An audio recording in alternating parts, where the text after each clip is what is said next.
Bonjour petits zèbres. Hello tout le monde, j'espère que vous allez tous très bien, bienvenue dans ce nouveau vlog. Je suis super contente de vous reprendre aujourd'hui. Je vais vous reprendre ma chambre, je viens d'aller prendre ma douche. Alex était en train de surveiller le petit pendant que je me lavais tout simplement. Oh bah je l'ai réveillé, voilà. Bah, c'était l'heure qu'il se réveille de toute façon parce que je connais un peu ses heures de tété, de tétouillage, etc. Alors j'ai acheté quelque chose que vous êtes nombreuses à m'avoir dit d'acheter. Les gens qui connaissent reconnaîtront cette chose. J'ai acheté une écharpe de portage qu'on appelle sling, c'est-à-dire une écharpe de portage avec 2 anneaux.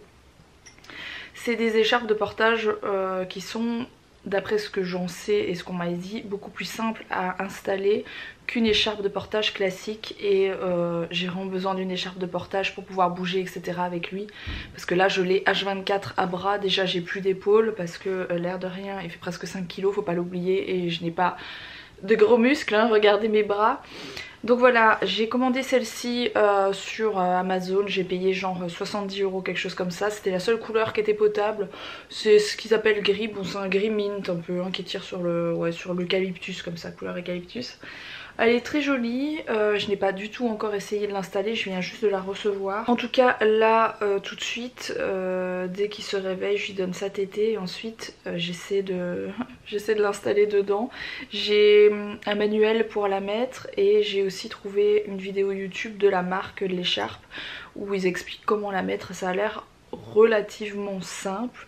Après tout seul la première fois je suis pas sûre de me sentir capable parce que bah du coup un nouveau-né ça a le cou qui part un peu dans tous les sens, faut toujours bien le tenir. Si en plus de ça faut mettre l'écharpe tout seul, voilà, la démo, la nana elle s'en sort très bien toute seule, mais pour la première fois j'aimerais bien qu'Alex m'aide, mais il doit partir là bientôt donc je ne sais pas si s'il va pouvoir m'aider pour le coup, on verra bien. Si pas j'essaierai de la mettre toute seule, on verra après. Alors pourquoi je me retrouve avec une écharpe de portage bleue alors que je vous en ai montré une grise juste avant? Parce qu'Alex déteste l'écharpe de portage que j'ai achetée. Il dit que c'est pas du tout adapté à un nouveau-né et que du coup il faut utiliser une écharpe de portage normale comme celle que j'ai là. Alors je suis pas une grande pro du portage, mais j'ai essayé de le mettre correctement avec les genoux un peu plus au-dessus du derrière pour que ce soit physiologique. Pour son cou il s'est pas allé en arrière mais il pousse comme un... Il arrive à tenir sa tête depuis sa naissance, j'ai jamais compris, mais là il savait pas lever sa tête avant je ne sais combien de semaines. Et lui il tient sa tête, il se relève si vous le mettez sur le ventre, il relève sa tête tout seul depuis sa naissance. Enfin, bref, du coup je l'ai mis comme ça. Là il est en train de téter son... Il vient d'avoir sa tétée mais il est en train de téter sa main, je sais pas trop ce qu'il tète. Et écoutez, il m'a l'air pas trop mal mis, mais Alex il voudrait le porter en écharpe comme ça, mais voilà, comment... C'est comme ça que je faisais avec Mila en fait. Ouais, je suis là en fait. Ouais. Moi je le portais comme ça dans l'écharpe avec le truc recouvert sur sa tête et il était tout maintenu, bloqué. Il avait les genoux remontés, le dos rond, mais comme ça, et pas de face à moi. Je l'ai fait avec Mila, je me souviens, je bossais dans le bureau. Et moi je sais pas attacher, je sais pas mettre une écharpe de portage, un bébé dans une écharpe de portage comme ça. Et voilà. Moi j'arrive à le mettre comme ça. Il y a 2 façons de faire le nœud, il y a celui-ci et il y a celui où vous passez les pans dans le truc. Bon je sais faire les deux, ça équivaut plus ou moins à la même chose en termes de portage. Mais il râle pas quoi, hein, donc on verra bien. Pendant ce temps-là, il lèche son pyjama. Moi ça me soutient, je le tiens toujours, mais voilà, il est quand même plus soutenu. Ça c'est l'autre que t'as acheté? Ouais. 3 à 15 kilos. Il faut m'expliquer qui est-ce qui met des enfants de 15 kilos de 4 ans en écharpe de portage. Mais tu vois, 3 kilos, le Owen qui est déjà presque à 5 kilos, logiquement c'est bon. Oui, mais t'as des enfants de 4 kilos qui sont nés à 4 kilos et t'as des enfants qui sont préma à 2 kilos et qui font 3 kilos au bout d'un mois. Ça y est, ça râle, ça râle. Oh là là, ça râle, qu'est-ce qui se passe? Bah, je pense qu'il va encore téter en fait. Pareil, à sa place, j'aurais un sein sur demande, je serais tout le temps en train de le téter. Hein. Ça me fait penser à cette scène, tiens. Cette scène mythique d'American Pie. N'importe quoi, tiens. Tiens. Coucou Mila. Ah bah oui, tu sais, Mila elle a voulu le mettre elle-même. Et elle se dit mais pourquoi les oreilles elles tiennent pas maman? Attends, je vais te montrer mon cœur. Tu sais pourquoi ça marche pas? C'est parce que c'est mis à l'envers mon lapin. Regarde. Voilà. Ah, c'est mieux là, non? Alors à part ça, grâce à vous, nous savons ce que Mila a vu dans le jardin il y a 2 jours. Tu as donc vu un ragondin. Voilà, on ne savait pas ce que c'était et au vu de tous vos commentaires, il y avait ragondin qui revenait beaucoup, il y avait je ne sais plus, la bête noire et blanche, comment ça s'appelle? Bref, vous avez sorti 3 noms différents et ce qui est revenu le plus c'était le ragondin et du coup j'ai cherché les trois bestioles sur internet, je lui ai montré et elle m'a confirmé sûre et certaine que c'était un ragondin. Donc faut savoir qu'un ragondin ça ressemble à un rat en gros et ça fait la taille de mes chiens quoi hein. Et sinon cet enfant n'arrête pas de faire des grimaces. N'importe quoi. Bon, je suis en train de faire à manger. Totalement au pif.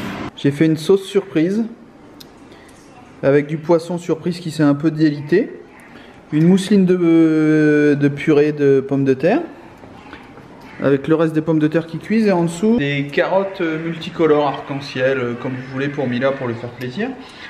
La sauce est un peu relevée je dois dire, donc Mila elle aura le droit de la mayo ou du ketchup parce que là je pense que c'est un peu, vous savez ce genre de truc où il y a dans les cartoons où il y a les flammes qui sortent de la bouche.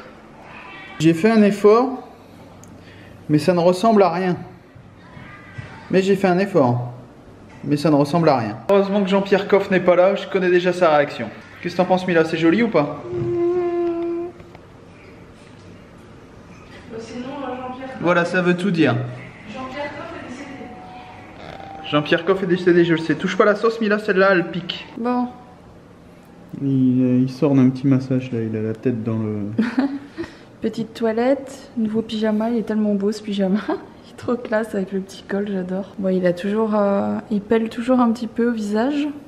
J'aime pas trop mettre des crèmes sur le visage des bébés. Je l'ai jamais fait pour Mila et du coup c'est vrai que non, mais c'est naturel, c'est ça. Sur le corps et tout ça, ça me dérange pas, mais sur le visage, c'est vrai que je mets jamais de crème.